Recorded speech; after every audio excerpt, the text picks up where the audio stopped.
you. Thank you, everyone. Welcome to Lilly the Lash and Friends. I'm Lilly the Lash, the star and main character of the most incredible children's book series, The Life and Times of Lilly the Lash. Yep, it's really me, and I'm so excited that we're hanging out together. If you haven't seen my books before, you may want to check them out sometime soon because the illustrations are crazy awesome. The words are written in sing-song rhyme.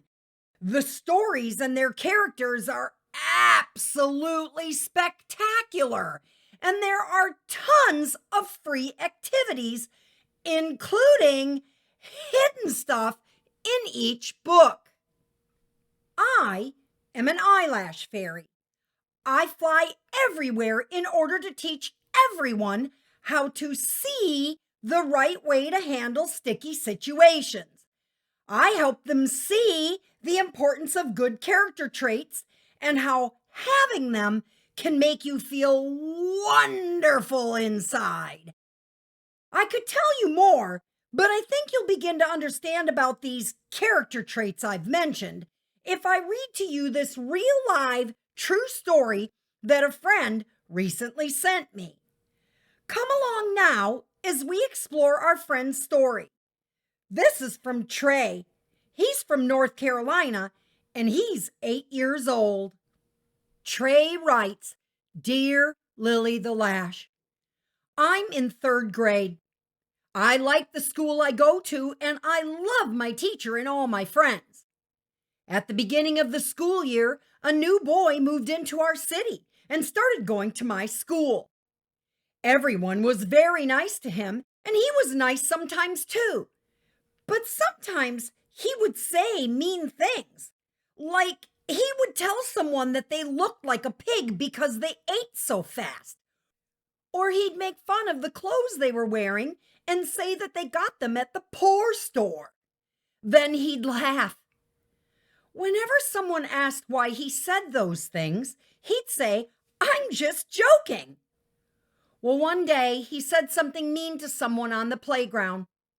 Just then, the recess bell rang. Other kids walked away, but I didn't. I went up to him and asked him to please stop saying these things. He said that he was only joking. I asked if he knew that he was hurting the people that he called names or made fun of. I told him that even though he always says he's just joking, others don't take it as a joke. I told him that his words were hurting people, and I asked him again to please stop. He stood there for a little while, looking rather sad. Then all of a sudden, he said he was sorry and that he really was only joking. He said that he did it so other kids would think he was funny and would like him. I told him that when he says those things, kids feel bad about themselves, and for sure they don't think he's funny and wouldn't want to be his friend. I think he really was sorry because he stopped saying those kinds of things. I'm really glad I spoke up.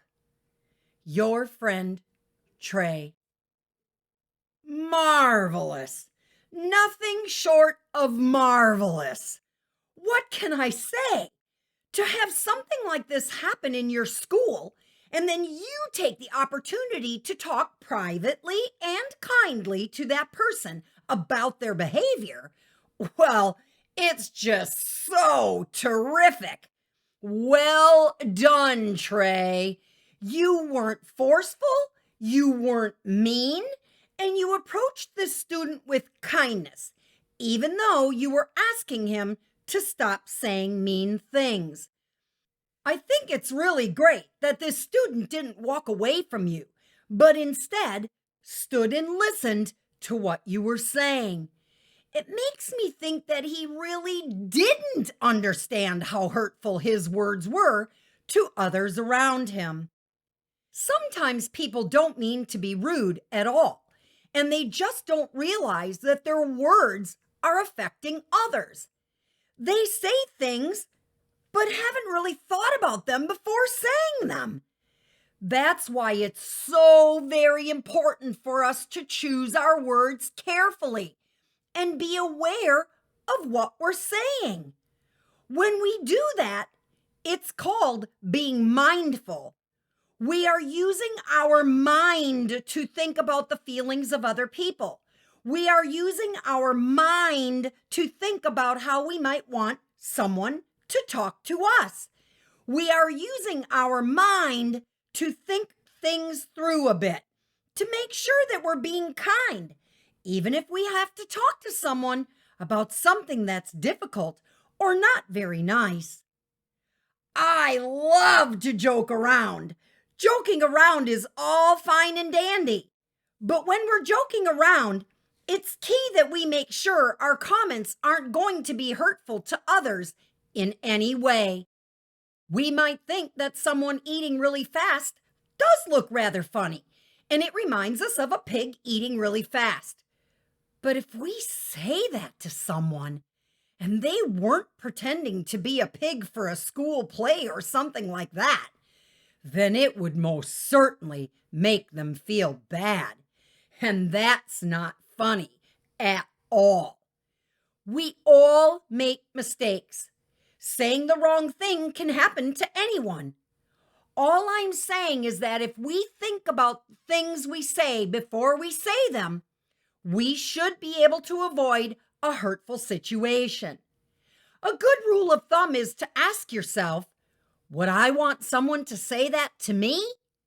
If the answer is no, then you know you shouldn't say it. I think it's time for me to kick up my heels and get whirtling down the road. But one thing I'd like to know is if any of my friends out there have an issue they'd like to discuss. Maybe there's something going on in your community that you'd like to talk about. Maybe you did something really great. If you have a story, let's hear it. All you have to do is have your parent or guardian contact me through the author of the series, Julie Woy. You can find her email address on my website, which is lillythelash.com. That's LILLYTHELASH.com. Well, that's it for now. I can't wait to hear what you have to say. Remember, Lily's always listening. It doesn't take much for us to say something kind. Together, we can make the world a better place in the blink of an eye. See you later!